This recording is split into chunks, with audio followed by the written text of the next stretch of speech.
ഇന്ന് നമുക്ക് റവ വെച്ചിട്ടേ പുറമെ നല്ല ക്രഞ്ചി ആയിട്ടിരിക്കുന്ന എന്നാൽ അകത്ത് നല്ല ജ്യൂസി ആയിട്ടിരിക്കുന്ന ഒരു നോമ്പ് വിഭവം തയ്യാറാക്കിയാലോ.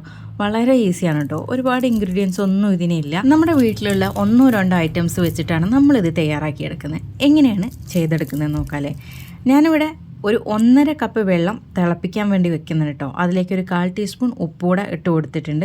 അത് തിള വരുന്ന സമയത്ത് നമ്മളിതിലേക്ക് 1 കപ്പ് റവ, വറുത്തതോ വറുക്കാത്തതോ ഏത് വേണമെങ്കിലും നിങ്ങൾക്ക് ഇതിലേക്ക് ചേർക്കാം കേട്ടോ. എന്നിട്ട് നമ്മളിതൊന്ന് കുറുക്കിയെടുക്കണം. കുറുക്കിയെടുത്തിട്ട് ഇതൊരു മാവ് പരുവത്തിലാവണം. അതായത് നമ്മുടെ പത്തിരിയൊക്കെ കുഴച്ചെടുക്കുന്ന മാവുണ്ടല്ലോ, അതേ ഒരു പരുവത്തിലേക്ക് ഇത് ആയിട്ട് വരണം കേട്ടോ. ഇപ്പോൾ കണ്ടല്ലോ, ഇത് അതുപോലെ ആയിട്ടുണ്ട്.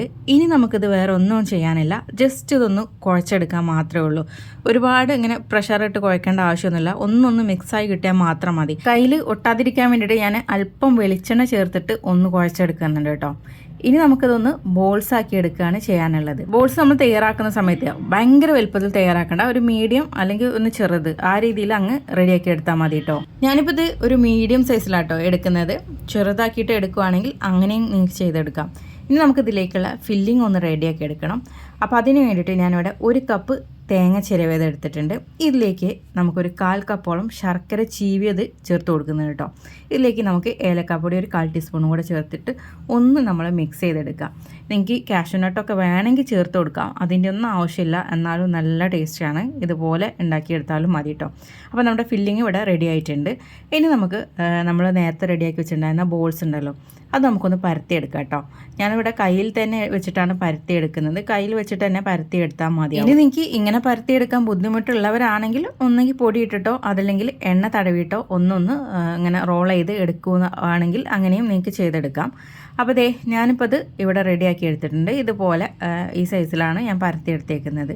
ഇനി നമുക്ക് ഇതിലേക്ക് ആവശ്യത്തിനുള്ള ഫില്ലിങ് വെച്ച് കൊടുക്കാം. അപ്പോൾ നമ്മൾ ആവശ്യത്തിനുള്ളത് ഇതിലേക്ക് നിറച്ചതിന് ശേഷം ഇതൊന്ന് മടക്കിയെടുക്കണം. മടക്കിയെടുത്തതിന് ശേഷം ഇതിൻ്റെ ഈ ഒരു അറ്റുണ്ടല്ലോ, അതൊന്ന് നമ്മൾ ഒട്ടിച്ച് വെക്കണം കേട്ടോ. ഇതിൽ ഫില്ലിങ് പുറത്തേക്ക് വരാതിരിക്കാൻ വേണ്ടിയിട്ടാണ് അങ്ങനെ ചെയ്തെടുക്കുന്നത്.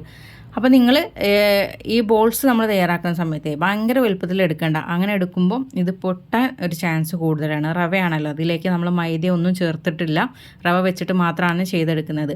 അപ്പോൾ അത് നിങ്ങളൊന്ന് ശ്രദ്ധിച്ചാൽ മതി. ഇനി നമുക്ക് ചൂടായ എണ്ണയിലേക്ക് ഇട്ടിട്ട് ഇത് ഫ്രൈ ചെയ്തെടുക്കാം. നമ്മളിത് എണ്ണയിലേക്ക് ഇടുന്ന സമയത്ത് ഹൈ ഫ്ലെയിമിൽ കിടന്നോട്ടെ. അതിന് ശേഷം മീഡിയം ടു ലോ ഫ്ലെയിമിൽ വെച്ചിട്ട് പതുക്കെ വേണം കേട്ടോ വേവിച്ചെടുക്കാനായിട്ട്. എന്നിട്ട് നല്ല ഗോൾഡൻ കളറാകുന്ന സമയത്ത് നമുക്കിത് വറുത്ത് കോരാവുന്നതാണ്. 2 ഭാഗം നല്ല പോലെ ഗോൾഡൻ ആയി കിടക്കട്ടെ, എന്നാലാണ് അതിൻ്റെ ആ ഒരു ക്രഞ്ചിനെസ് നമുക്ക് ഫീൽ ചെയ്യുള്ളൂ കേട്ടോ.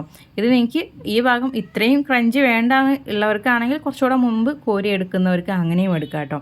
അപ്പോൾ റവ കൊണ്ട് നമുക്ക് വളരെ ഈസി ആയിട്ട് ചെയ്തെടുക്കാൻ പറ്റിയ ഒരു സ്നാക്കല്ലേ. അപ്പോൾ ഈ ഒരു നോമ്പ് തുറക്ക് നിങ്ങൾ ഇതുകൂടെ തയ്യാറാക്കി നോക്കിക്കോളൂ കേട്ടോ. എല്ലാവർക്കും ഇഷ്ടപ്പെടും. വീഡിയോ നിങ്ങൾക്ക് ഇഷ്ടപ്പെടുവാണെങ്കിൽ ലൈക്ക് ചെയ്യാൻ മറക്കരുത്, ഷെയർ ചെയ്യാൻ മറക്കരുത്. ഈ ഒരു ചാനലിലേക്ക് ആദ്യമായിട്ട് വരുന്നവരുണ്ടെങ്കിൽ ചാനൽ ഫോളോ ചെയ്യാനും കൂടെ മറക്കരുത് കേട്ടോ. അപ്പോൾ എല്ലാവർക്കും താങ്ക്സ് ഫോർ വാച്ചിങ്.